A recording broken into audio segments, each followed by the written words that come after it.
오늘은 사도행전 13장 4절 말씀을 가지고 같이 은혜를 나누고자 합니다. 한번 저를 따라서 할까요? 선교사역의 중요한 원리.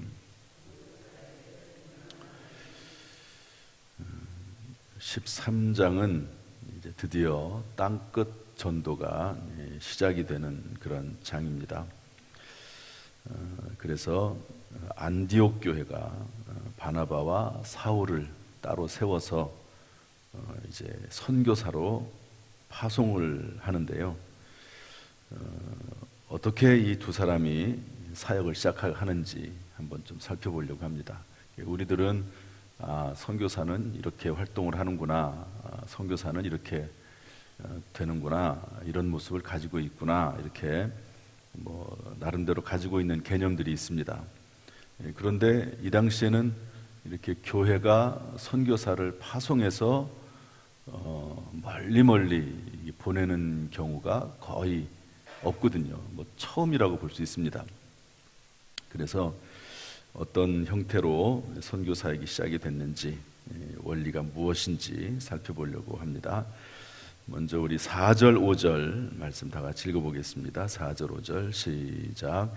두 사람이 성령의 보내심을 받아 실루기아에 내려가 거기서 배 타고 구브로에 가서 살라미에 이르러 하나님의 말씀을 유대인의 여러 회당에서 전할세 요한을 수행원으로 두었더라. 첫 번째 원리는 뭐냐면요, 선교사를 파송할 때도 마찬가지지만 중요한 원리는 성령의 보내심을 받아, 이렇게 되어 있습니다. 한번 따라합시다. 성령의 보내심을 받아. 교회가, 안디옥 교회가 이 두 사람을 따로 세워서 금식 기도하고 안수한 다음에 파송을 했지요. 그러나 성경은 성령이 보냈다고 표현하고 있습니다. 분명히 안디옥 교회가 파송을 했잖아요. 만약에 우리 교회에서 지금 선교사를 후원하는 데가 있는데 우리 교회가 선교사 2명을 몇 명을 후원하고 있다, 이렇게 얘기할 수 있지 않습니까? 그런데 성경은 거기에 대해서 성령께서 하신 것이라고 말씀하고 있습니다. 다시 한번 반복되는 내용이긴 하지만 선교의 주체는 성령이시고 교회는 성령에 순종해서 공식적인 절차를 거쳐서 파송하고 후원하고 기도하고 돌보는 일을 하는 거죠. 선교사님들이 한 텀, 선교 사역의 기간이 4년이거든요. 4년 끝나면 1년 동안은 쉬게 되어 있습니다. 1년 동안 쉬는 선교사님들이 그렇게 많지는 않습니다. 그렇지만 어쨌든 공식적으로 본인이 하겠다고 하면 1년 동안은 휴식을 취하도록 되어 있거든요. 이 선교사들이 참 힘듭니다. 지난 주일에도 우리 선교 보고 겸 선교 간증을 들었는데요. 제가 선교 보고라고 생각하지 말고 어떻게 선교사가 됐는지, 또 어떻게 선교하면서 어떤 일을 경험을 했는지, 이런 얘기를 좀 해달라고 특별히 좀 부탁을 했는데요. 참 선교사의 사역이 힘듭니다. 왜냐하면 영적인 싸움이기 때문에 그래요. 그냥 그 선교지에 있는 것 자체가 힘들어요. 사실은 전혀 낯선 사람들, 언어도 통하지 않고 친척 있는 것도 아니고 그냥 가족들만 몇 명 딱 이렇게 있지 않습니까? 물론 동료 선교사들이 있지만 다들 각자 나름대로 선교 사역이 있으니까 쉽지 않습니다. 그래서 이 선교사들이 돌아오면 돌봐주는 역할을 교회가 하는 것이죠.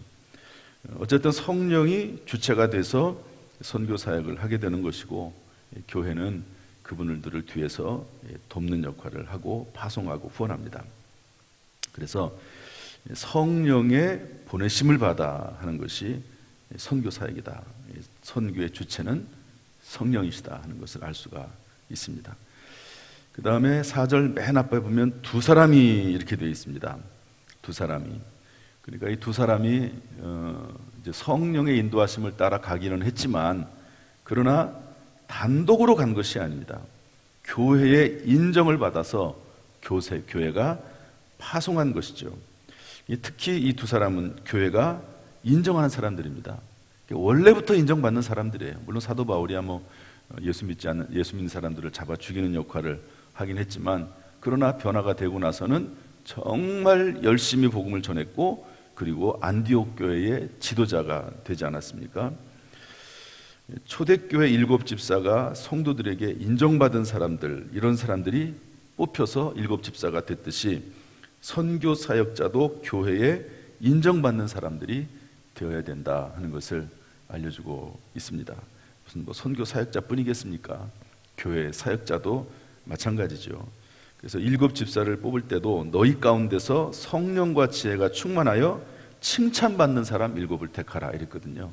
한번 따라합시다. 칭찬받는 사람. 그러니까 성령은 어떤 영적인 개념이라고 볼 수 있습니다. 성령으로 충만한 거죠. 그러나 사람들에게도 칭찬받는 사람, 너희 가운데서 칭찬받는 사람 7을 택하라 말씀하고 있거든요.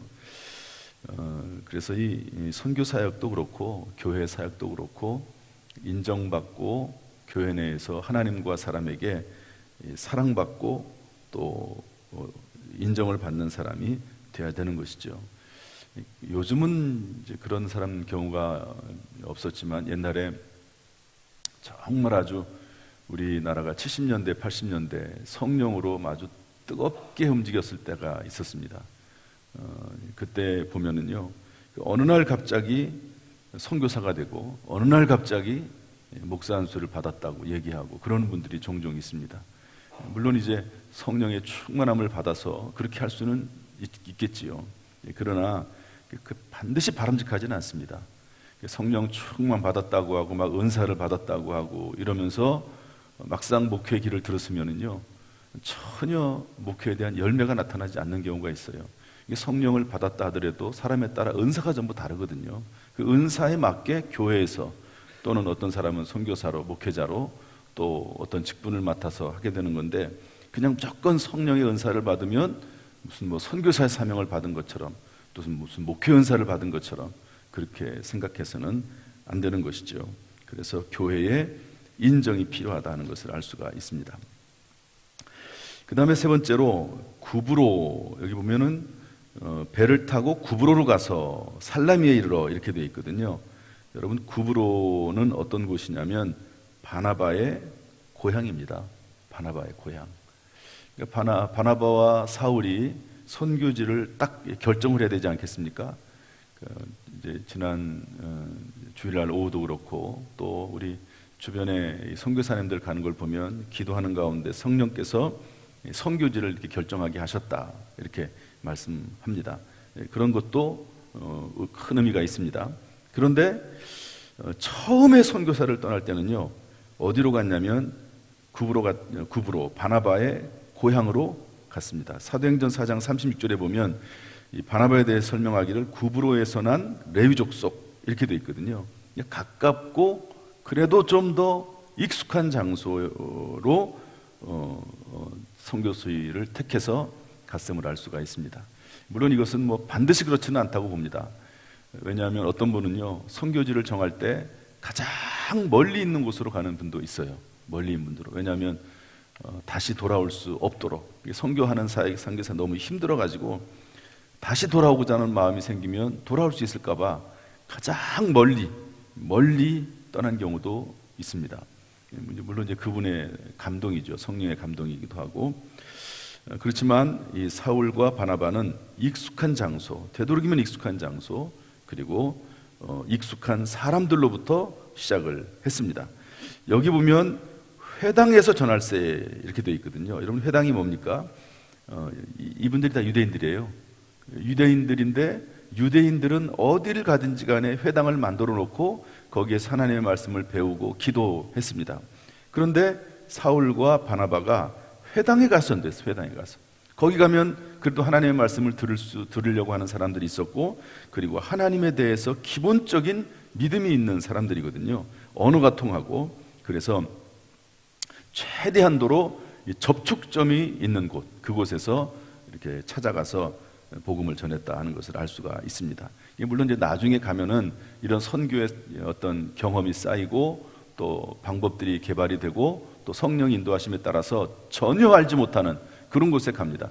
그리고 초기에는 사도 바울도 다른 지역을 가더라도 바나바와 다른 분들하고 선교 사역을 하더라도 꼭 회당에 갔습니다. 아무튼 어느 지역을 가든지 간에 회당을 갔거든요. 그런데 어느 순간부터 회당으로 가지 않습니다. 이제는 이게 사도 바울의 어떤 사명이기도 하고 이방인 전도니까, 또 그리고 많은 경험이 축적이 됐다고도 볼 수가 있는 것이죠. 그렇지만 처음 선교지는요, 가깝고 익숙한 장소, 또한 그런 사람들이 있는 곳에서부터 시작을 했음을 알 수가 있습니다. 그래서 성경에도 보면 뭐라고 되어 있습니까? 너희에게 성령이 임하시면 너희가 권능을 받고 예루살렘과 가장 가까운 것이거든요. 이것은 동일 공동체라고 합니다. 동일 똑같은 문화권, 동일 문화권이죠. 그리고 예루살렘과 온 유대와 사마리아와 땅끝까지 이르러 동일 문화권에서부터 타문화권까지 이렇게 점점 확대해 나가는 것을 볼 수가 있습니다. 이런 면에서 본다고 하면 지금 현재 우리가 살고 있는 이 지역은 우리의 선교지라고 볼 수가 있는 것이죠. 그냥 가장 가까운 그런 동일 문화권, 동질 문화권 속에서 우리가 살고 있지 않습니까? 여기가 사실은 전도하기가 가장 좋은 곳이에요. 같은 문화권, 언어가 통하는 곳. 기본적으로 선교사가 되려고 하면 언어를 배워야 되거든요. 언어 배우는 데만 2년 정도 걸립니다. 그런데 우리는 이제 동질 문화권에 있는 분들이니까 여기서부터 선교 사역이 시작된다고 볼 수가 있습니다. 지난번에 한국교회 트렌드 2023에서 이제 우리 강의를 세 분이 오셔서 강의를 들었죠. 그런데 이제 그분들이 어떤 얘기를 하냐면, 지금의 시대는 선교적 삶을 살아가는 시대다. 처음에는 교회 성장과 부흥이 중심이 됐고, 그 다음에는 제자 훈련이 중심이 됐고, 이제는 선교적 삶. 그래서 요즘 한국교회에서는요, 이 선교적 교회라고 하는 말을 많이 합니다. 선교적 교회. 교회라는 것 자체가 선교적인 의미를 가지고 있기 때문에 교회의 가장 으뜸되는 사명은 선교다. 선교적 교회. 성도들도 선교적 삶을 살아야 되는. 물론 이것이 하나만 딱 있으면 안 됩니다. 그래가지고 어떤 분들은 또 이렇게 말을 하면 교회는 오직 선교, 이래가지고 선교적 이런 부분만 얘기하는 분들이 있어요. 성경에는 다 있습니다. 성경에는 부흥과 성장도 있습니다. 제자 훈련도 있습니다. 성경에는 선교적 삶도 있습니다. 시대에 따라서 강조점이 조금 더 비중이 높다는 것뿐이지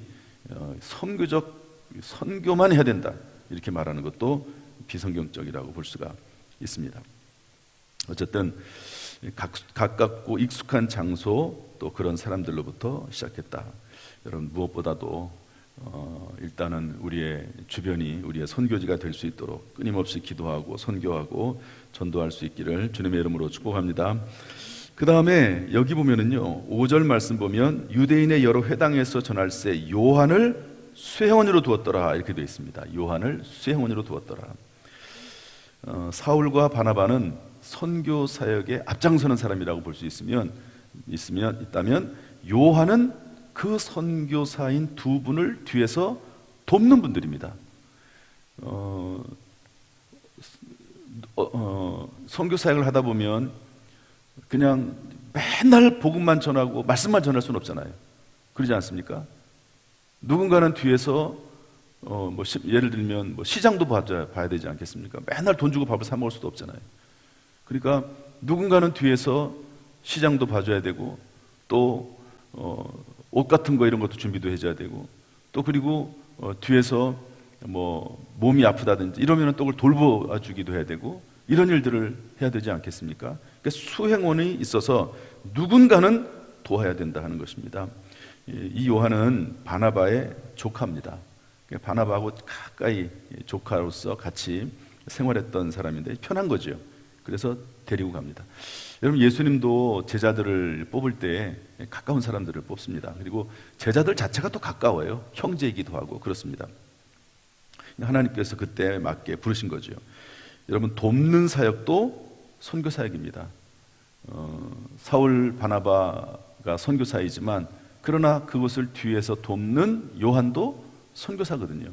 그래서 우리나라는 그런 게 조금 약하긴 하지만 미국이나 이런 나라에서, 영국이나 이런 데서 선교사를 파송하면요, 그냥 선교사만 딸랑 파송하지 않습니다. 그 선교사와 함께 따라가는 분들이 엄청 많아요.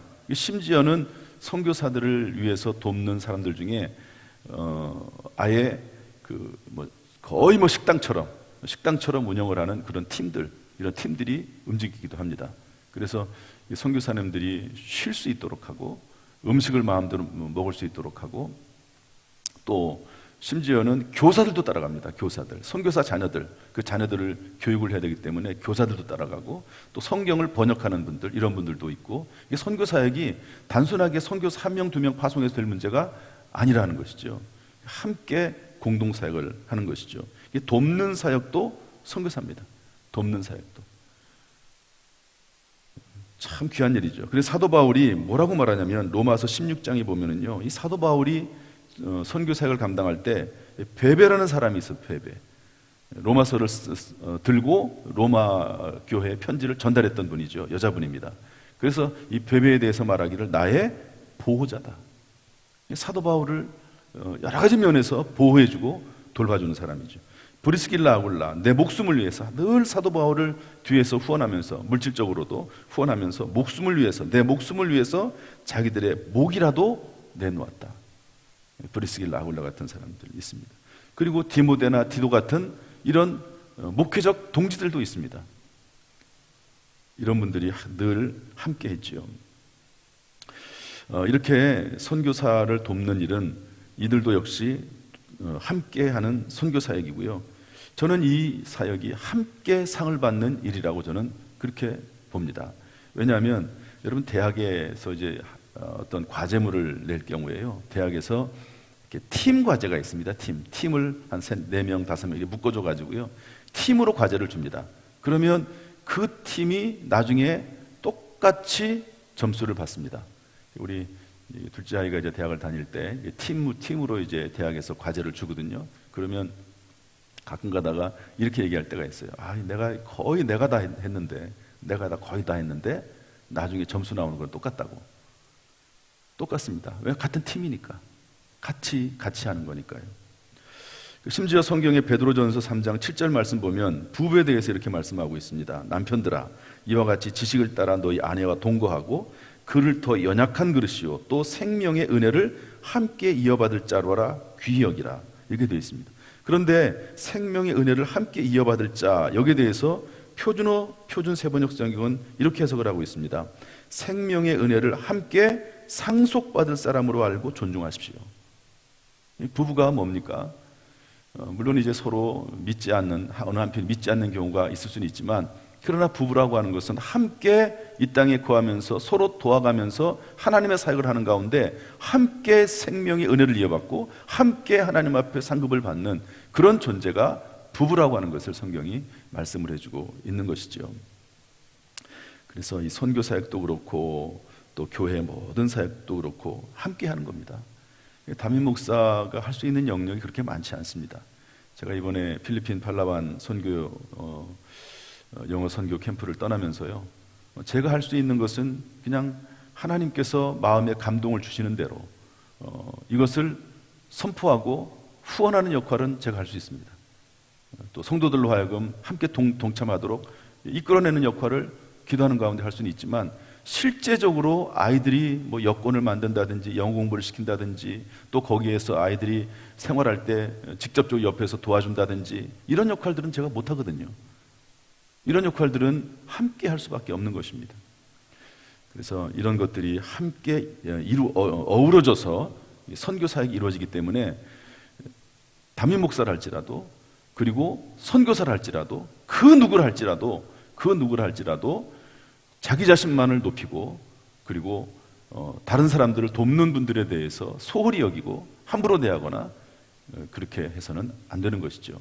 함께하는 동력자고 동지고, 그리고 한 사역자다 하는 그런 마음을 가지고 해야 된다 하는 것을 알 수가 있습니다. 이런 모습들이 이 처음 선교지를 떠날 때 있었던 여러 가지 일들이라고 볼 수가 있습니다. 그런데 우리 한 가지 말씀만 우리 빨리 좀 보고 마치겠습니다. 우리 13절 말씀 다 같이 읽어보겠습니다. 우리 본문 아니지만 13절 다 같이 시작. 바울과 및 동행하는 사람들이 바보에서 배 타고 밤빌리아에 있는 버가에 이르니 요한은 그들에게서 떠나 예루살렘으로 돌아가고. 요한이 수행원이었잖아요. 근데 요한이 힘들다고 떠났습니다. 그냥 가버려요. 그래가지고 1차 전도여행 끝나고 다시 돌아와가지고 2차 여행을 떠날 때 사도 바울이 요한은 안 돼. 바나바는 데리고 가자고 합니다. 그러다가 바나바와 요한이 서로 선교지를 달리해서 다른 곳으로 가는 것을 볼 수가 있습니다. 그렇지만 이 요한도요, 나중에 사도 바울이 부릅니다. 불러가지고 화해하고 화목하는 것을 볼 수가 있습니다. 우리 역시 힘들 때가 있지요. 교회 목회도 그렇고 선교도 그렇고 성도님들도 마찬가지 아닙니까? 신앙생활 하는 게 참 어렵습니다. 제가 볼 때 보통 일이 아니에요. 세상 사람들이 하는 것을 끊든지 아니면 세상 사람들이 하는 것을 일반 사회생활을 하면서 또 신앙생활을 또 더 해야 되기 때문에 더 많이 바쁘고 일이 많습니다. 그러나 그럼에도 불구하고 서로 격려하고 사랑과 선행을 격려하면서 끝까지 함께하면서 함께 상급을 받는 저와 여러분이 될 수 있기를 주님의 이름으로 축복합니다.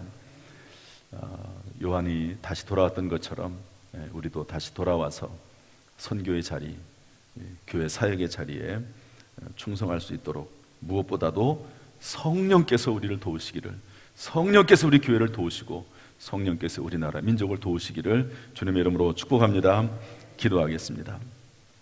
하나님 아버지, 예수 믿는 사람들을 잡아 죽였던 사람이 예수를 전하는 사람이 되었습니다. 그리고 많은 사람들이 그를 도와서 함께 선교 사역을 했습니다.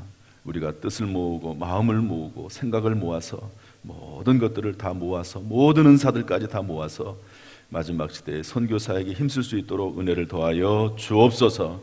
이 새벽에 이를 위해서 기도할 때마다 우리의 입술에 기도의 영을 부어주시고 우리를 통해서 하나님 큰 영광 받아 주옵소서.